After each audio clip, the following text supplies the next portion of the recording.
நாங்க வந்தாலே 420வது எபிசோட் தான் பார்க்க போறோம்.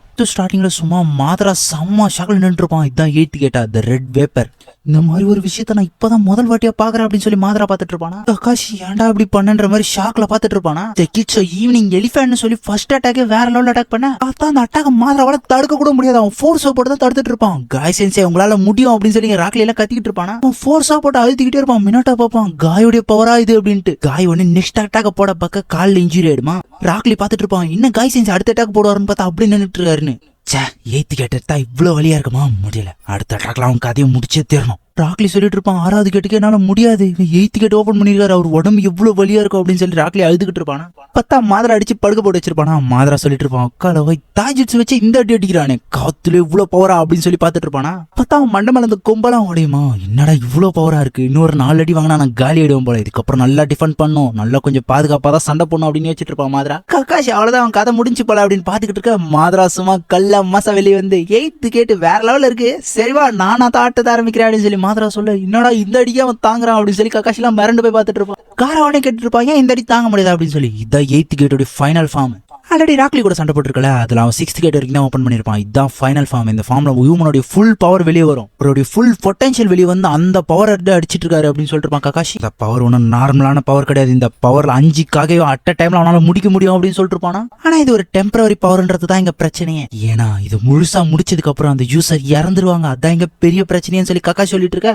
இங்க மைட் கை வக்காளி காத்துல காலை வச்சு மிதிச்சு வந்துட்டு இருப்பான். மாத்ராவே மிரண்டுறான், இவனோட காத்துல பறந்து வரான் அப்படின்ட்டு. காரா பிளாஷ்பேக் வச்சு பார்ப்பான். சாண்ட் கேஃப போட்டு ராக்லி கதையை முடிக்கலான்னு பாத்துருப்பான்ல. அசால்ட்டா வந்து மைட் கை தடுத்துருப்பாரு. ஐயால இவ்வளவு பவர்ஃபுல்லா இருந்தாரா அப்பயே அப்படின்னு சொல்லிட்டு பாத்துட்டு இருப்பான். ராக்லி நான் இதுக்கப்புறம் அழமாட்டேன், இதை நான் சந்தோஷமா தான் பார்க்க போறேன், ஏன்னா அவர் இவ்வளவு கஷ்டப்பட்டு சண்டை போட்டு இருக்காரு, இதை நான் அழுதி அசிங்கப்படுத்த மாட்டேன், நல்லா பார்த்து நான் என்ஜாய் பண்ண போறேன் அப்படின்னு சொல்லி ராக்லி சொல்லிட்டு இருப்பான். அப்போ முன்னாடி சொல்லிட்டு இருப்பான் காய்க்கு நம்ம கொஞ்சம் ஹெல்ப் பண்ணா கூட மாத்ரா அசால்ட்டா தோக்கச்சலாம், அந்த பிளாக் ராட் மட்டும் அவன் பட விடாம பாத்துக்கணும், அது வெறும் 70 மீட்டர் வரைக்கும் தான் போகும். ஒருவேளை மைட் கை மேல அந்த பிளாக் ராட் கட்டிஷா அப்படின்னா அவர் கதை முடிஞ்சிடும், அதை மட்டும் நம்ம தடுத்துக்கிட்டே இருந்தோம்னா நம்ம அசால்ட்டா அந்த மேட்ச்ல ஜெயிச்சலாம் அப்படின்னு சொல்லிட்டு இருக்க. எல்லாருமே தயாருங்க, ககாஷி நீ காமி யூஸ் பண்ணி ரெடியா அட்டாக் பண்ண ரெடியாரு அப்படி இப்படின்னு சொல்லிட்டு இருப்பானா. சொல்லிட்டு இருப்பான் என்னோட லெஃப்ட் ஐ அவ்வளவு ஓவராலா இல்ல, இப்ப கொஞ்சம் வீக்கா தான் இருக்கு, இது கதை எப்ப வேணா முடிய வாய்ப்பு இருக்கு, அதனால ஷார்ட் ரேஞ்சில் வேணா என்னால காமியை போட முடியும் அப்படின்னு சொல்லிட்டு இருப்பானா.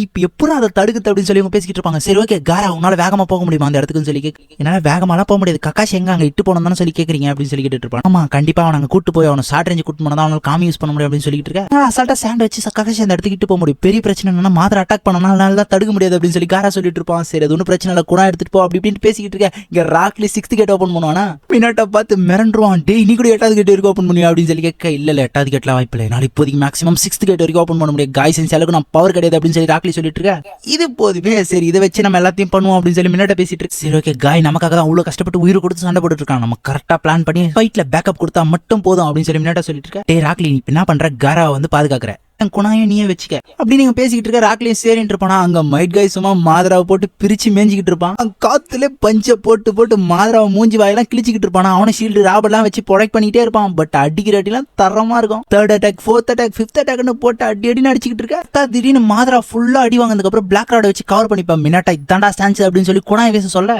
காய் திடீர்னு அட்டாக் பண்ண வேகமா போயிட்டு இருக்க. அந்த பிளாக் ராட் வருமா, உடனே அந்த குணாய் குறுக்க போக மினாட்டா அந்த இடத்துக்கு போய் இன்ஸ்டன்டா அதை டெலிபோர்ட் பண்ணி எடுத்துட்டு போயிடுவான். ராக்லி நீ வேற லெவல் ஸ்பீடா போட்ட அப்படின்னு நினைச்சுக்கிட்டே மினாட்டா அந்த இடத்துல டெலிபோர்ட் ஆகி போக ககாஷி வேற லெவல்ல பின்னாடி வந்து காமி போடுவான். போட்டா அந்த இடம் மட்டும் ஓபன் ஆகுமா. மைட் காய் ஒரே குத்து முதுகெல்லாம் கிழிஞ்சிரும். டென்டெயில் மாத்ரான்னு கூட பார்க்க மாட்டானுங்க, தூக்கி போட்டு பால் ஆடுறானுங்களா. மாத்ராக்கெல்லாம் பெருசா அடிபட்டு இருக்காது. மாத்ரா எழுந்து நின்னுட்டு நீ உண்மையாலுமே மாசான ஷினோபியா இருக்க, உன்ன மாதிரி ஒருத்தர் நான் பார்த்ததே இல்ல, இவ்வளவு அடி வாங்கிட்டு நீயும் நின்னுக்கிட்டு இருக்கியா அப்படின்னு சொல்லி பாத்துட்டு இருப்பான். பார்க்கும்போது எனக்கு பயங்கர சந்தோஷமா இருக்கு. உங்ககிட்ட வேற ஏதாவது டெக்னிக் இருக்கா அப்படின்னு சொல்லி கேட்டுட்டு இருக்கேன். மைட் காய் ஒரு மாதிரி பாத்துட்டு இருப்பானா. இந்த அட்டாக் இவன் தாங்கிட்டானா, இதை விட பவர்ஃபுல்லா என்னோட ஃபைனல் அட்டாக் போட்டாதான் இங்க சரி வரும் அப்படின்னு சொல்லி மைட் காய் வச்சிட்டு இருக்க.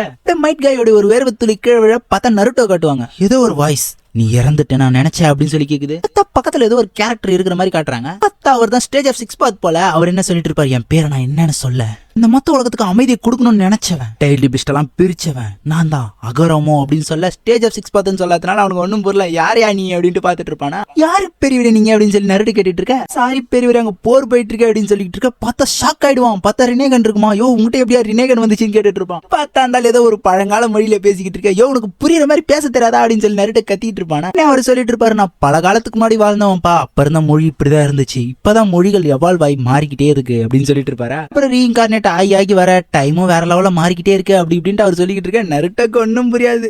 நீ பேசுறது ஒண்ணுமே புரியல, நீ பேசுறது வேற எனக்கு கடுப்பா இருக்கு, கொஞ்ச நேரம் வாய முடியாது, தலை வலிக்குதுன்னு சொல்லி நருட்டோ கத்திட்டு இருப்பானா.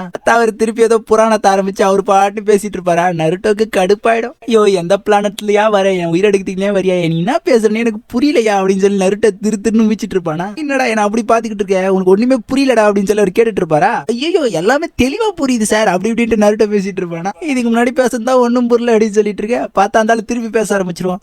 தலை தொங்கிடுமா. சரி உங்க பேசுக்கு உங்க வாய்ஸுக்கு சம்பந்தமே இல்லை, என்ன பேசுறீங்க, ஆளு மூஞ்சி முகரெல்லாம் பார்த்தா டெரரா இருக்கு அப்படின்னு சொல்லி நருட்டோ கேட்டுட்டு இருப்பானா. சரி நீங்க பேசுறது எனக்கு புரியுது, ஆனா நீங்க வேகமா பேசுறதுனால ஒன்றும் புரியல, அதனால கொஞ்சம் பொறுமையாவும் கொஞ்சம் சவுண்ட் கம்மியாவும் பேச முடியுமா அப்படின்னு சொல்லி நருட்டோ கேட்பானா.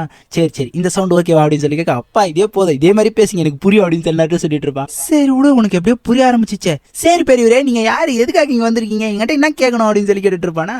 எதனா ஒரு கேள்வியா கேள்றா, இந்த மொத்த உலகத்துக்கும் சக்கரான்ற ஒரு விஷயத்த கொடுத்ததே நான் தான், இறந்து போய் இப்ப திருப்பி வந்திருக்கேன், உலகத்துக்கு அமைதியா கொடுக்கணும்னு விருப்பப்பட்டவன். என்னுடைய பேர் அகரமோ, எனக்கு இன்னொரு பேர் இருக்கு, பேர் ஸ்டேஜ் ஆஃப் சிக்ஸ் பாத் அப்படின்னு சொன்னோடனே நருட்டோ மிரண்டுருவான். உங்களை பத்தி தான் நாகட்டோவும் ஜிராயா செஞ்சவும் சொல்லிட்டு இருந்தாங்க அப்படின்னு சொல்லி நருட்டோ சொல்ல, ஓ அப்போ உனக்கு ஆல்ரெடி என்னை பத்தி தெரியுமா, உங்களை பத்தி தெரியாம இருக்குமா, நீங்க தானே நிஞ்சுச்சுவே கத்து கொடுத்தீங்க இந்த உலகத்துக்கு. நான் ஒண்ணு நிஞ்சுச்சுலாம் கத்து கொடுக்கல, நான் வெறும் நிஞ்சு தான் கத்து கொடுத்தேன். அதுவும் எதுக்காக கத்து கொடுத்தேன், இந்த மொத்த உலகத்துக்கு ஒரு அமைதியை கொடுக்கணுன்றதுக்காக தான் கத்து கொடுத்தேன். காலங்கள் மாற நிஞ்சுன்றது தான் நிஞ்சுச்சுவா மாறிச்சு. உடனே நருட்டோ நான் உங்ககிட்ட ஒரு முக்கியமான விஷயம் சொல்லணும் அப்படின்னு சொல்லி கேட்டுக்கிட்டு இருக்கேன். உடனே அவர் தரையில ஒரு ஆடு எடுத்து ஒரு அடி அடிச்சுட்டு, நல்லா பாரு நீ தான் என்னுடைய பையன் அசுரா, நீதான் அசுராவுடைய ரீஇன்கார்னேஷன், உங்கள்கிட்ட ஒரு முக்கியமான விஷயத்த சொல்லதான் நான் இங்க வந்திருக்கேன் அப்படின்னு சொல்லிட்டு இருப்பாரா. அசுராவா அப்படின்னா என்னது, அது எதனா லாங்குவேஜோடைய பேரா, இல்லடா அது ஒரு ஆளோடைய பேர், உங்ககிட்ட சொல்ல வேண்டிய நிறைய விஷயங்கள் இருக்கு, எல்லாத்தையும் நான் முடிஞ்ச அளவுக்கு ஷார்ட்டா சொல்றேன், எல்லாத்தையும் முழுசா கேளு அப்படின்னு அவர் சொல்லிட்டு இருப்பாரா. உனக்கு இதெல்லாம் புரியணும் அப்படின்னா நீ முதல்ல எங்க அம்மாவை பத்தி என் பசங்களை பத்தி தெரிஞ்சுக்கணும். முதல்ல எங்க அம்மாவை பத்தி தெரிஞ்சுக்க, அவங்க பேர் தான் காவியா உச்சுசுக்கி, அவங்க ரொம்ப தூரத்துல இருந்து இங்க வந்திருக்காங்க, ஒரு முக்கியமான பழத்தை தேடி வந்திருந்தாங்க, அந்த பழத்தையும் கண்டுபிடிச்சாங்க, அந்த பழத்தை எடுத்து சாப்பிட்டாங்க, அவங்க பயங்கரமான சக்தி அடைஞ்சாங்க.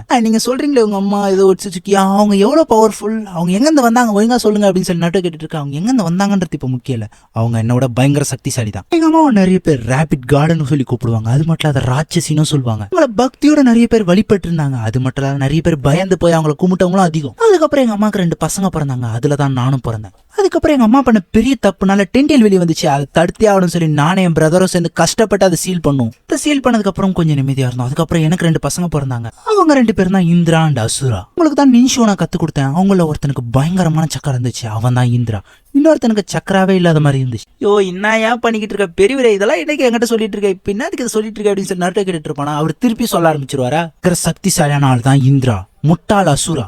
என்னது முட்டாளா அப்படின்ற மாதிரி நருட்டோ பாத்துட்டு இருக்க. ஆமாடா நருட்டோ, உன்ன மாதிரியே தான் உங்க அப்பா அம்மா எவ்வளவு ஸ்ட்ராங்கா இருந்திருப்பாங்க, எவ்வளவு இன்டெலிஜென்டா இருப்பாங்க, நீ பாத்தியா முட்டாள் மாதிரி பிறந்திருக்க, அந்த மாதிரி தான் எனக்கு வந்து அவன் பிறந்துட்டான் அப்படின்னு சொல்லி ஆகிரமா சொல்லிட்டு இருக்கேன். சண்டை நம்மள கலாய்க்கிறான்னு சொல்லி நருட்டோ பாத்துட்டு இருப்போம். உடனே ஆகிரமா சொல்லிட்டு இருப்பாரு, உன்னை பார்த்தா என் பையன் தான் எனக்கு ஞாபகம் வரான், அவன மாதிரியே நீ பண்ற அப்படின்னு சொல்லிட்டு இருப்பாரா. அப்படியே மூத்த பையன் இந்திரா விஷுவல் பவர்லாம் அவனுக்கு வேற லெவல்ல இருந்துச்சு, அவங்ககிட்ட தான் ஷேரிங்னு இருந்துச்சு. அவன் இந்த உலகத்துல ஏதாவது ஒரு சிறப்பா செய்யணும்னு ட்ரை பண்ணான், அவங்ககிட்ட ஏகப்பட்ட பவர் இருக்காது, எல்லாத்தையும் அவன் அசால்ட்டா புரிஞ்சுக்கிட்டான், எல்லாத்தையும் கண்ட்ரோல் பண்ணவும் கத்துக்கிட்டான். அப்படியே ஆப்போசிட்ல அசுரா, அவன் ரொம்ப முட்டாளா இருந்தான், அவனுக்கு எதுவுமே வரல. பார்த்தா அவங்க அண்ணன் எப்படியாவது ரீச் பண்ண, அவங்க அண்ணன் இவங்களுக்கு அவனும் பவர் ஆகணும்னு சொல்லி ரொம்ப கஷ்டப்பட்டு பயிற்சி எடுக்க ஆரம்பிச்சான். ஒரு கட்டத்துல அவனும் சக்திசாலியாக ஆரம்பிச்சான். அவங்க அண்ணன் அளவுக்கு அவனும் பயங்கர பவர்ஃபுல் ஆனதுக்கு அப்புறம் அந்த பவர் அவனுக்காக யூஸ் பண்ணணும், அவங்க அண்ணன் மாதிரி நினைக்காம பொதுமக்களுக்காக யூஸ் பண்ண ஆரம்பிச்சான். அதான் நருட்டோ அப்படி கீழே பார்க்குற ஆசுராவும் அவனும் ஒரே மாதிரி இருக்கிற மாதிரி காட்டுறாங்க. அதுக்கப்புறம் எனக்கு யாருக்கு சப்போர்ட் பண்றதுனே தெரியல. அதுக்கப்புறம் இந்திராவா ஆசுராவான்னு பார்க்கும்போது ஆசுராவுடைய வழி நல்லதா பட்டுச்சு, அதனால அவனுக்கு நான் சப்போர்ட் பண்ணேன். அதுக்கப்புறம் தான் அந்த டெய்ல் டிபிஸ்ட்டை பிரிச்சு எடுத்தேன். அந்த டெய்ல் டிபிஸ்ட்டை 9 பீஸா பிரிச்சு எடுத்தேன், அந்த 9க்கு ஒரு பேரை வச்சேன். அதுக்கப்புறம் அந்த டெய்ல் டிபிஸ்ட் மூலமா இந்த உலகத்துக்கு அமைதியை கொடுக்கலான்னு ட்ரை பண்ணேன். அதுக்கப்புறம் ஆசுராவை இந்த உலகத்துக்கே பாதுகாப்புக்கு வச்சேன். இந்திரா அதெல்லாம் புரிஞ்சுப்பான்னு நினைச்சேன், ஆனா அதெல்லாம் புரிஞ்சுக்கிற மாதிரியே தெரியும். அப்புறம் தான் இவங்க 2 பேரும் வேற லெவல்ல நின்று இருக்கானுங்க, சண்டைக்கு ரெடியா நின்று இருப்பானுங்க. அந்த போர் ரொம்ப நாள் நீடிச்சுக்கிட்டே இருந்துச்சு, அந்த போர் ஒரு முடிவுக்கே வரலன்ற மாதிரி சொல்லிட்டு இருக்க. யுனாயா பேய் அந்த மாதிரி சொல்லிட்டு இருக்கேன்னு சொல்லி நருட்டோ கேட்டுட்டு இருப்பான். ஆசுரான்றே அந்தாலும் எங்க இருந்து வந்தான், யார் இருந்தாலும் மறுபிறவி எடுத்தது அப்படின்னு சொல்லி கேட்டுட்டு இருக்கேன். நீ தான் ஆசுராவுடைய மறுபிறவி அப்படின்னு சொல்லிட்டு இருப்பாரா. அது நான் தான் ஆசுராவுடைய மறுபிறவியா நான் ஷாக் ஆகிறதோட இந்த எபிசோட் முடிஞ்ச அடுத்த எபிசோட் முடிஞ்ச அளவுக்கு சப்ஸ்கிரைப் ட்ரை பண்றேன். சேனலுக்கு சப்ஸ்கிரைப் பண்ணி வீடியோ கால் லைக் பண்ணுங்க. Bye all. Declare that you are the strongest of them all!